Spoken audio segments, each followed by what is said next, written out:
Hello guys, big boss പുത്തൻ promo. എൻ്റെ പൊന്നും, അടിയോടടി എന്ന് പറഞ്ഞ ഒരു രക്ഷയില്ല. നമ്മുടെ ആദിലയും നൂറയും അനുവും കൂടെ ഉടക്കി പിരിഞ്ഞ് പലതും പല വഴിക്ക് പോകുന്നൊരു ദൃശ്യങ്ങളാട്ടോ കൂട്ടുകാരെ. എന്തായാലും നമുക്കറിയാം, നമ്മുടെ ബിഗ് ബോസിൽ ഇത്തവണ കിച്ചണിൽ നിന്നാണ് അടി മൊത്തം തുടങ്ങുന്നത്. അതുപോലെ തന്നെ കിച്ചണിൽ നിന്നാട്ടോ ഇപ്രാവശ്യവും അടി തുടങ്ങുന്നത്. ഇപ്രാവശ്യത്തെ അടിക്ക് കാരണക്കാരി നമ്മുടെ അനുമോള് തന്നെയാണെന്ന് തോന്നുന്നു. അനുമോൾ ഇങ്ങനെ ഫുഡ് ഇങ്ങനെ വിളമ്പിക്കൊണ്ടിരിക്കുമായിരിക്കും.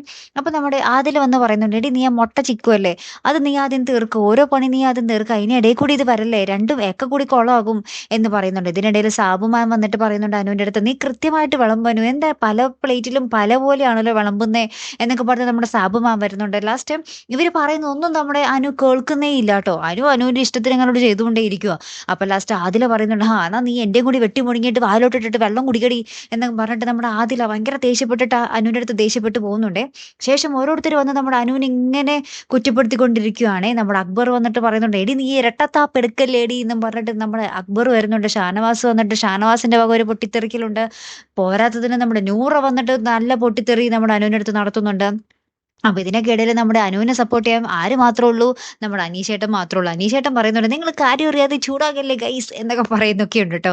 അപ്പൊ ഏറ്റവും ലാസ്റ്റ് ഉണ്ടല്ലോ, നമ്മുടെ അനുമോള് പാവം ഇങ്ങനെ ഫുഡ് കഴിക്കുന്നതിനിടയിൽ ഇങ്ങനെ കരഞ്ഞുകൊണ്ട് ഇങ്ങനെ കഴിക്കുന്ന ഒരു ദൃശ്യങ്ങളാട്ടോ കൂട്ടുകാരെ നമുക്ക് കാണുവാൻ സാധിക്കുന്നത്.